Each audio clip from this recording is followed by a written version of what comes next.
Around the world, you'll find a lot of these things. Roller coasters.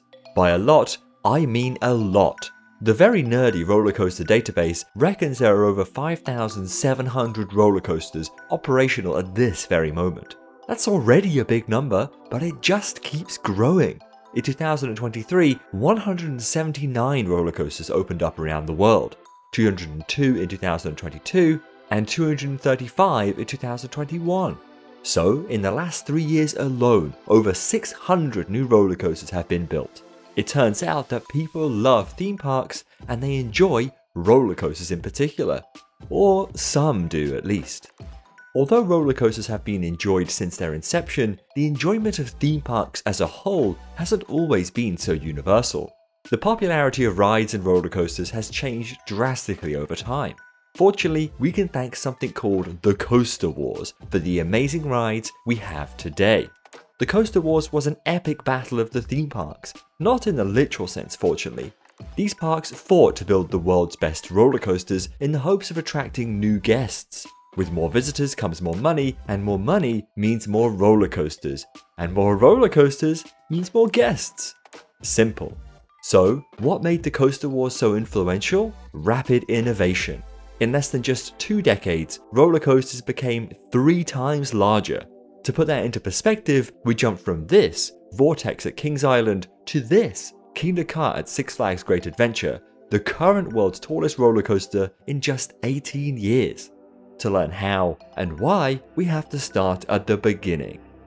The first kind of roller coasters were built in 17th century Russia. Let's not go that far back, let's skip to the 1920s. In the 1920s, roller coasters were becoming more common. Gone were the days where people sat on small benches and rode over tame hills. Though these types of rides were everywhere, it was the newer attractions that caught people's interest. The innovation of the upstop wheel, a small wheel attached to the train which sits below the track, completely changed the game. This wheel kept the roller coaster's train glued to the track at all times. Designers could therefore make their rides taller, faster, and steeper than ever before. As a result, roller coasters entered their golden age. Approximately 2,000 wooden rides operated in North America and Europe throughout the decade. That's not quite the 5,000 we have today, but it's not bad for 100 years ago. Some of these Golden Age rides still exist today, including Cyclone at Luna Park, built in 1927, and the Big Dipper at Blackpool Pleasure Beach, which opened in 1923. If this rapid innovation and interest in roller coasters continued, we may have many more today. Unfortunately, however, the Great Depression and World War II stopped the Golden Age. People simply had less money to spend on entertainment like theme parks. Many were forced to close due to low visitor numbers and a general lack of interest. As the parks closed, so did their roller coasters. Eventually, many were torn down. The lack of popularity also came with a change in reputation. Parks that were once considered a formal day out with family-friendly environments were now perceived as being unsafe and undesirable. People didn't want to visit theme parks and certainly didn't want one opening up near their residence. The ones that were still open were struggling. A lack of interest meant less investment and a lack of innovation across the industry as a whole. This all changed with the debut of Disneyland in Anaheim, California back in 1955. After watching his kids have fun on a carousel ride near the Disney Studios, Walt Disney had an idea. What if there was a place where children and adults could have fun together? His answer? Disneyland. Fortunately, not every theme park in the world at this time was perceived as unsafe. To gather inspiration for his new venture, Walt traveled the world visiting theme parks. One in particular grasped his attention, Tivoli Gardens in Copenhagen, Denmark. Tivoli first opened to guests back in 1843, making it one of the world's oldest still operating amusement parks. To Walt, Tivoli Gardens was a dream. He was impressed. It was clean, well kept, and had plenty of opportunities for everyone in the family to have fun. With this inspiration, Walt Disney created Disneyland, home to several unique lands and countless rides for the entire family to enjoy. Walt's new theme park proved to be a hit. People flocked to Disneyland, and with it, perception began to change. Disneyland is often credited with sparking the beginning of modern-day theme parks. More importantly for us, It was also Disneyland that began to create the roller coasters that most closely resemble the ones we see today. When building the park, Walt Disney employed the expertise of aerodynamics to produce many of the opening day rides. Later, he wanted to build a toboggan-style ride on a snow-capped mountain. Inspired by both Rutscherbahn at Tivoli Gardens and Matterhorn Mountain in Switzerland, Aerodynamics was tasked with building Matterhorn bobsleds. This would not only be the company's first roller coaster, but one of the world's earliest examples of steel coasters with tubular track. The same tubular track the vast majority of modern-day roller coasters feature. Disney's first roller coaster was a huge success, cementing Disneyland as a global theme park destination and proving that roller coasters were still major attractions. From here, theme parks began to gain popularity again. Throughout the 1960s, a steady stream of new rides opened up. While wooden coasters remained similar, steel ones were changing. In 1966, Aerodynamics debuted a new type of ride at Six Flags Over Texas, the Runaway Mine Ride. In other parts of the world, steel coasters were being built bigger than ever. This included what was the world's longest one at the time, Giant Coaster at Fuji-Q Highland in Japan. Between 1960 and 1970, 176 new roller coasters were built, less than 2023 alone. This was all going to change.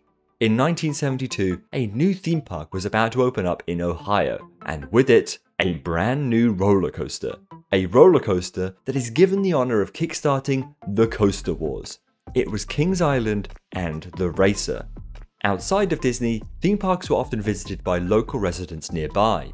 With the success of Disney, the developers of the new Kings Island aimed to expand their market. They wanted to attract people from across the region. To do that, they needed a flagship attraction. They needed a roller coaster.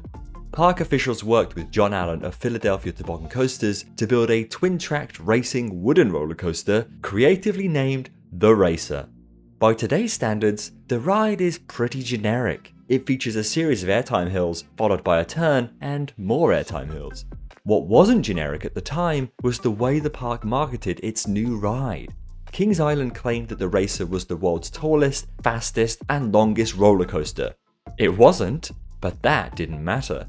The pure idea that it was a world record-breaking ride at the time was enough to attract the masses. In its debut year, over 1 million people rode the Racer. This grew to a staggering 3.6 million riders just 4 years later. I'm sure the same couldn't be said of the real record holders at the time. This mentality of record-breaking captivated not only the public, but amusement parks too. Parks around the world began jumping on board.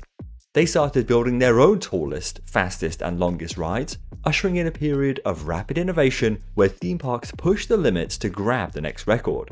The Coaster Wars had officially begun. It took just 1 year for the Racer's records to be broken, well, fake records, as in 1973, the Great American Scream Machine debuted at Six Flags Over Georgia.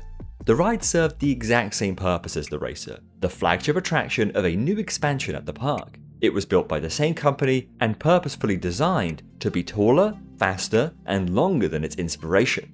Little did these parks know that things were about to be shaken up, big time.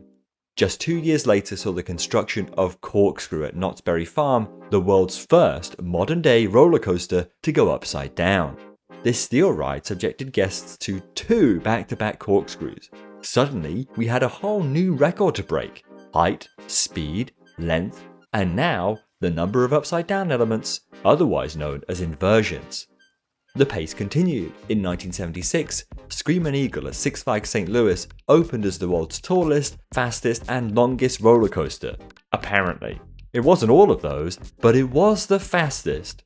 Then, a month later, Great American Revolution, the world's first modern roller coaster to feature a vertical loop, debuted at Six Flags Magic Mountain. This was followed a week later by Cedar Point's Corkscrew, the first ride to feature 3 inversions, a vertical loop, and 2 corkscrews. Suddenly, theme parks everywhere craved, needed, demanded a looping ride of their own. Cue the race for the most inversions. 3 became 4, with Demon at California's Great America in 1980. 4 became 5 in 1982 with Viper at Six Flags Darien Lake, and 5 became 6 with Kings Island's Vortex in 1987. The problem was, the trains were running out of speed to complete all of these back-to-back loops. The solution? Build taller. By 1987, to break the world record for the most inversions on a roller coaster, Kings Island also broke the record for the world's tallest roller coaster. This trend would continue in 1988. Six Flags Great America debuted Shockwave, the world's new tallest roller coaster and the first to feature a whopping 7 inversions. Change was on the horizon, however. Over in Japan, Yomiuriland was reinventing the idea of the steel roller coaster. At this point, most newer steel rides featured inversions, a big departure from their wooden coaster cousins. However, in 1988, Yomiuriland debuted Bandit. The ride featured no inversions, instead relying on its height and speed. A wooden coaster design, but made from steel. It opened as the world's tallest and fastest roller coaster before being beaten by Shockwave's height just a month later. Over in North America, the general manager of Cedar Point was watching on. He saw a news report about Bandit and after several discussions wanted a similar ride for his park. Of course, however, his version had to be bigger. Initially, Aerodynamics, the company that was brought in to make the new ride, had planned for it to be built 57 meters, 187 feet tall. Instead, Cedar Point's management pushed this figure up to 62.5 meters, 205 feet. As a result, Magnum XL 200, the park's brand new ride, debuted in 1989 as the world's tallest and fastest roller coaster, and the first to break the 200-foot height barrier. With this, Cedar Point coined a whole new term, the Hypercoaster, a branded nickname specifically for roller coasters over 200 feet, 61 meters tall. Unsurprisingly, the marketing worked. 1.8 million people experienced Magnum in its first year alone. From this point on, the world's tallest roller coaster and the world's most inverting roller coaster were never the same ride. Theme parks' craving for more and more inversions slowed down after 7. 8 years after Shockwave, Dragon Con opened at PortAventura, a ride featuring 8 inversions. Then 7 years after that, Colossus at Thorpe Park was built, featuring 10 inversions. It would take another 11 years for the record to be broken again. Finally, Alton Towers debuted the Smiler in 2013, a roller coaster featuring a stupid 14 inversions, and the one that holds the record to this day. The Smiler takes loops to a whole new level by cramming as much track into a small space as possible, disorientating you from start to finish. Interestingly, all 3 of these record-breaking rides can be found in Europe. It took the United States 31 years to build a roller coaster featuring more than 7 inversions, 9 with Kennywood's Steel Curtain. It's safe to say that the coaster wars forgot about inversions after the late 1980s, as there were, of course, more exciting developments to attend to. Cedar Point's Magnum XL 200 carried on the trend that Bandit at Yomiuriland started, roller coasters that focus purely on their height and speed. Well, kind of. In 1991, Kennywood debuted Steel Phantom, a steel looping coaster which set the record for the world's tallest roller coaster drop. The ride's second drop followed the park's unique terrain, allowing riders to plummet 68.5 meters, 225 feet. This hefty plummet also made it the world's fastest roller coaster, reaching a staggering 137 km per hour, 85 miles per hour. What's interesting is that Steel Phantom's loops no longer exist. Over time, the ride became incredibly rough. To improve the experience, the inversions were removed. The modified ride, Phantom's Revenge, opened in 2001 as a roller coaster focused purely on height, speed, and airtime, just perhaps 10 years behind schedule. Other parts of the world were also on board with this premise after Magnum's debut. The big one at Blackpool Pleasure Beach opened to great fanfare in the UK as the world's tallest roller coaster in 1994. Japan's Fuji-Q Highland followed this in 1996 with the construction of Fujiyama. Its new ride measured a staggering 79 meters, 259 feet tall, taking both the height and speed record from the big one and Steel Phantom respectively. While all of this was happening, the coaster wars had been brewing innovation in the background: launches. Before the 1970s, roller coasters nearly exclusively featured a lift hill. In some shape or form, the trains of the ride would be lifted to a high point before being released around the layout. This was all about to change. In 1977, not one, but two companies began producing launch coasters. Schwarzkopf's Shuttle Loop coaster used a large weight drop from a great height to propel guests forward. They would then complete a vertical loop and spike, only to do the whole ride again backwards. Aerodynamics had a similar approach, instead using an electric winch system to accelerate the train through a loop forwards and then again backwards. Launches changed the game. A ride no longer needed a slow climb at the beginning, it could start instantly. At first, however, they really didn't take off. The idea of shuttle coasters, rides where the track ends and you repeat the entire thing backwards, opened up a whole avenue for record breakers. At one point in time, a variant of Schwarzkopf's Shuttle Loop coaster, Montezuma's Revenge at Knott's Berry Farm, was the world's tallest roller coaster. Its spike measured higher than any other track around the world. However, on all shuttle coasters, the trains never climb to the track's highest point. Therefore, the height record is very much debatable. So for this video, we're not counting their so-called height records whatsoever. Let's fast forward to 1995. Disneyland Paris has just debuted Space Mountain to the world. That's their big new roller coaster tasked with saving the financially ruined park. What's more important is that Space Mountain was the world's first full-circuit roller coaster to feature a launch. At the beginning of the ride, guests are propelled up a steep incline using a flywheel system, a heavy spinning wheel which holds a lot of energy. This energy is suddenly transferred to a winch which accelerates the train up the incline.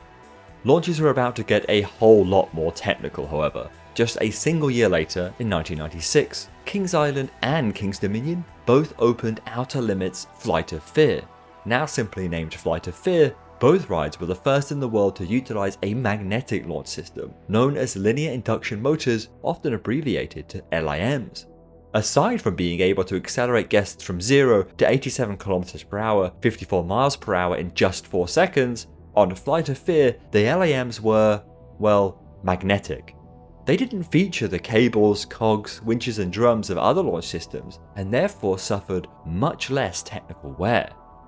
Another year later saw a further innovative step. Dreamworld and Six Flags Magic Mountain debuted Tower of Terror and Superman the Escape, respectively. Both rides featured a brand new magnetic launch technology, linear synchronous motors, LSMs. Each roller coaster was capable of accelerating riders from 0 to 161 km per hour, 100 miles per hour in just 7 seconds. As a result, they easily became record breakers, taking the title of the world's fastest roller coaster from Fuji-Q's Fujiyama. The introduction of LIMs and LSMs saw an explosion of launch coasters across the globe. New rides quickly began to pop up. Intamin's Impulse coasters, Premier Ride's Mr. Freeze roller coasters, and Disney California Adventure Park's California Screamin', now Incredicoaster. I've made a whole video on how these types of magnetic launch coasters work if you're interested. It's at this point that launches were first used to break records, a trend we'll see again very soon. The turn of the new millennium meant taller roller coasters. Cedar Point were adamant on getting their record set by Magnum XL 200 back. As they did in 1989, the park wanted to break another barrier, this time the 300-foot barrier. Cedar Point debuted Millennium Force in the year 2000, the world's tallest roller coaster, standing 94.5 meters, 310 feet high. To pull guests up to the great height, Intamin, the ride's manufacturer, used a cable lift mechanism. This decreased the time spent on the lift hill and reduced the need for a heavy metal chain. With their latest addition, the park coined a new term, Gigacoaster, the name given to a ride breaking the 300-foot, 91-meter height barrier. Unfortunately for Cedar Point, they weren't the only park aiming to break records that year. Nagashima Sparland was building a ride of its own, one on an unprecedented scale. Just 3 months after Millennium Force, Steel Dragon 2000 opened to guests, standing an incredible 97 meters, 318 feet high. Nagashima Sparland's newest roller coaster quickly took the record. To deal with its climb, the ride's manufacturer, D.H. Morgan Manufacturing, didn't use a cable lift mechanism, but instead 2 short, separate individual chains. Innovation at its finest. The thing is, Steel Dragon's height wasn't even its most interesting feature. Before the Coaster Wars, the idea of building the longest roller coaster in the world was just a concept. Why aim for a specific length when you can just build the features you need? Well, that all changed with the debut of the racer. After the success of marketing their new ride as the world's tallest when it wasn't, Kings Island thought they would have another go at record breaking. This time, in 1979, they built the world's longest and fastest roller coaster, the Beast. Made entirely from wood, this ride was exactly that, a beast. It measured a ridiculous 2,243 meters, 7,361 feet long, over double the length of the racer. The problem with breaking this record is that it's almost meaninglessly expensive. Does the extra track really make the ride any different? Probably not. Does the extra track cost, well, extra? It sure does. Unsurprisingly, because of this, not many theme parks have opted to build the world's longest roller coasters. That didn't stop Lightwater Valley from doing so, however. In 1991, they built the Ultimate, a ride which measured a whopping 25 meters, 81 feet longer than the Beast. The Ultimate was, in fact, a very strange roller coaster. The entire ride took over 7 minutes to complete, it mostly hugged the terrain, and was weirdly built with the help of British Rail, the UK's national railway operator at the time. The Ultimate's record was later stolen by Daidarosaurus, a roller coaster at Expoland in Japan. When it was built, Daidarosaurus featured not one, not two, not three, but 5 different tracks. Over time, 3 of the tracks were removed, and by 1999, a decision was made to join the remaining 2. Thus, a new record-breaking roller coaster was born. Innovation worthy of the Coaster Wars? Probably not. And that brings us back to the year 2000. Steel Dragon 2000 wasn't just the world's tallest roller coaster, but also the world's longest, measuring 2,479 meters, 8,133 feet long. A record it still holds to this day. It's not that surprising that this record hasn't been broken. Perhaps if you had a stupid amount of money you'd consider it, but there are far more effective ways to entice guests. It's safe to say that Cedar Point wasn't overly thrilled about their record being taken so soon after the debut of Millennium Force 2. Naturally, they began planning the next one, their next record breaker. But with what technology? At roughly the same time, roller coaster launch technology was rapidly developing. More rides utilizing magnetic launches, such as LAMs and LSMs, were popping up. However, American company S&S Worldwide were working on something new.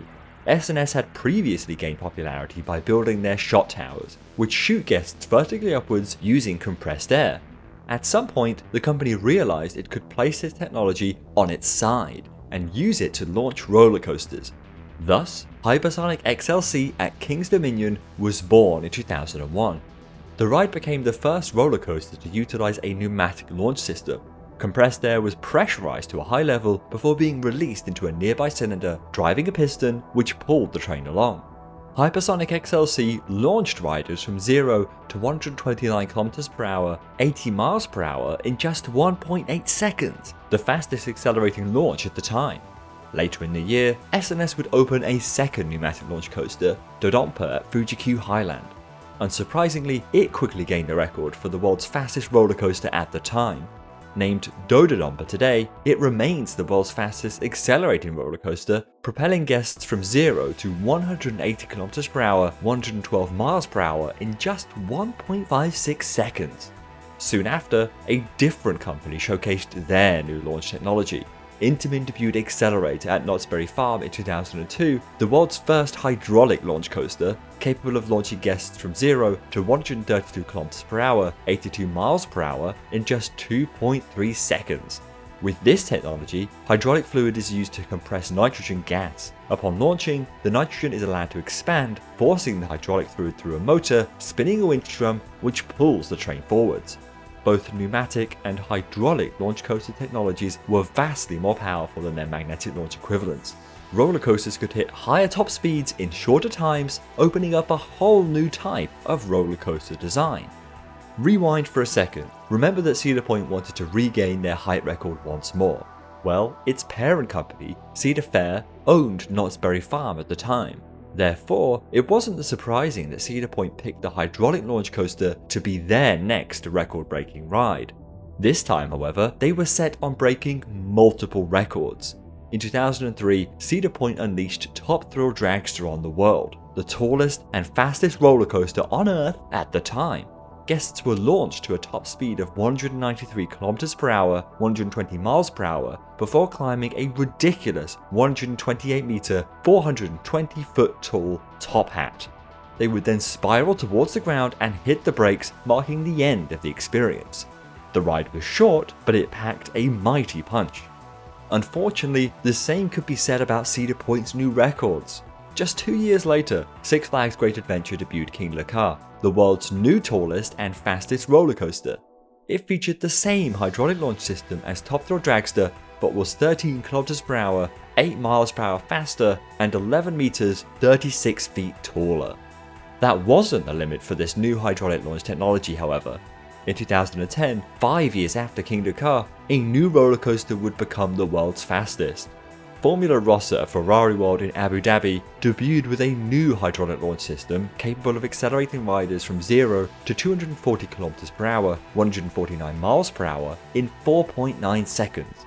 Unlike King Le Car and Top Thrill Dragster, guests then speed through a series of turns and hills rather than ascending just one large structure. Perhaps surprisingly, that brings us to today.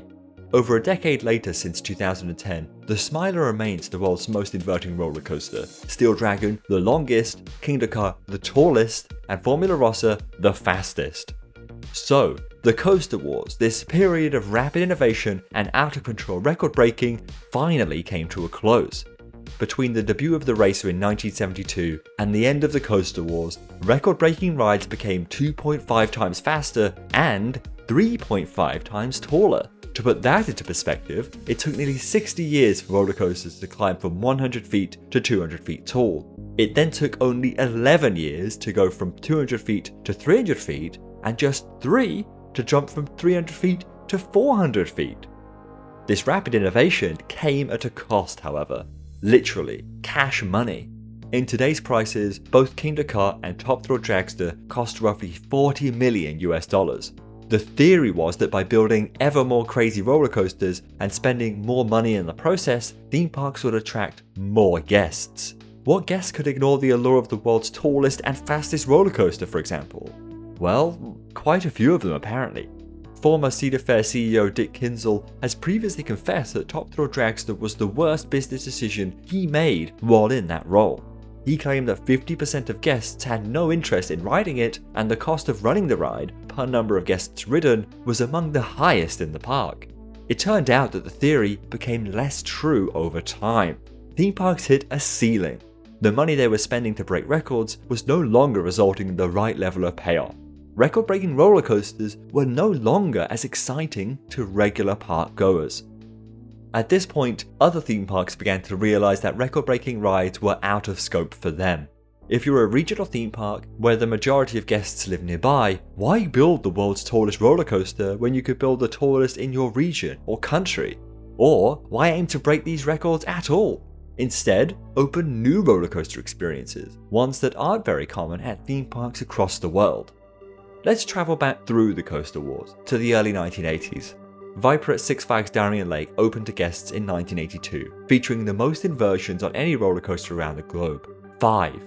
Meanwhile, over in Japan, Yomiuriland had just introduced something brand new, the stand-up coaster.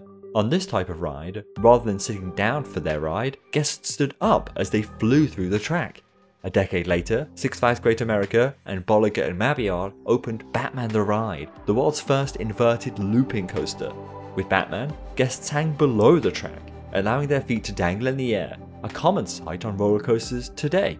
Then came the Dive Coaster in 1998, the Flawless Coaster in 1999, the Flying Coaster in 2000, the 4D Coaster in 2002, and many, many more. Theme parks were able to stand out from the crowd not by building record-breaking rides, but instead by investing in new and innovative ride types. This is something theme parks are still doing today. They often no longer build record-breaking rides, but instead ones that add to or complement the other attractions at the park. If your theme park doesn't have a ride with a big drop, build a dive coaster. Have lots of drops but no launches, build a multi-launch coaster. Want something completely brand new altogether? Be like SeaWorld Orlando and Open Pipeline, an all-new, modern-day take on the stand-up roller coaster. Despite this, theme parks still brag about breaking type-specific records, such as building the tallest dive coaster or the fastest flying coaster. I'm not sure it will ever lose that competitive spirit. Today, theme parks also use something else to stand out amongst the crowd: theming. Many parks have turned to detail to make their rides more appealing. A prime example of this is Phantasialand in Germany. Phantasialand not only builds exciting rides, but they place them within incredibly detailed themed lands. Taron lies within the rocky terrain of Klugheim, while Fly feels very much at home in the steampunk-esque land of Ruckburg. By theming the roller coaster, you make it more exciting. Both attractions pass through buildings and interact with their own track, making them feel more chaotic and often faster. Other roller coasters use big, central themed structures to draw guests in. Wicker Man at Alton Towers features a huge wooden effigy which bursts into flames as riders fly through it. This makes it something of a spectacle both on ride and off it too. These kinds of experiences have always been around, especially at the much larger scale Disney and Universal theme parks around the world. However, more parks are looking to theming and storytelling to make their attractions stand out from one another. So, the Coaster Wars spanned 4 decades, starting in 1972 with the debut of Racer and ending with Formula Rossa? Well, I'd argue that the Coaster Wars ended with the climax of the world's tallest and fastest roller coaster at the time, Kingda Ka. Formula Rossa did go on to continue this record-breaking tradition, but it wasn't within the spirit of the Coaster Wars. The ride opened within the inauguration of Ferrari World, a brand new theme park unestablished on a global scale in a country not historically known for tourism, let alone roller coasters. Formula Rossa wasn't the continuation of the playful competitive spirit of theme parks one-upping each other, but the desperate attempt to create an attraction so interesting, so record-breaking, it would attract guests from around the world. The owners of Ferrari World were willing to spend substantial amounts of money despite the diminishing returns, not to gain additional visitors, but to gain visitors full stop. Over a decade later, history is now repeating itself, this time on a much larger scale. Six Flags Qiddiya, a brand new theme park in Saudi Arabia, is set to open in late 2024. It comes with the debut of the ultimate record-breaking ride, the new, world's tallest, fastest and longest roller coaster, Falcon's Flight. Soon, riders of Falcon's Flight will climb to the top of a nearby cliff 195 meters, 640 feet above the ground. Then, they'll plummet towards Earth while simultaneously being accelerated by a magnetic launch system, reaching a top speed greater than Formula Rossa in the process. Riders will then climb a 158 meter, 520 foot tall camelback hill, one taller than Kingda Ka. Finally, they'll complete the remainder of the layout at blistering speeds, flying through track longer than Steel Dragon 2000. The true cost of this ultimate record-breaking ride is unknown. However, Six Flags Qiddiya itself is slated to cost upwards of $1 billion US, likely making Falcon's Flight one of the most expensive roller coasters ever built. Only time will tell us whether the gamble of the ultimate record-breaking ride pays off. Will Six Flags Qiddiya gain the high visitor numbers it needs to be self-sustaining? Or, like many other theme parks in the nearby United Arab Emirates, will it struggle to attract guests, remaining empty and underdeveloped for years? One thing is for certain, however, Falcon's Flight will claim the records. To do so, it'll push technological limits, but for what reason? No established theme park will be able to replicate it. The legacy of the Coaster Wars remains in the records still held by those handful of roller coasters. Although that will no longer be true, Falcon's Flight does highlight its influence. The Coaster Wars placed roller coasters on a podium, becoming the go-to ride for attracting new guests.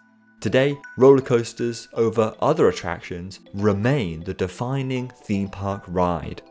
The Coaster Wars shaped theme parks and their rides for decades. Roller coasters became more thrilling, more exciting, and more prominent than ever. From it, we gained innovative launch technology, an abundance of different roller coaster types, and a desire from theme parks to continue building better rides.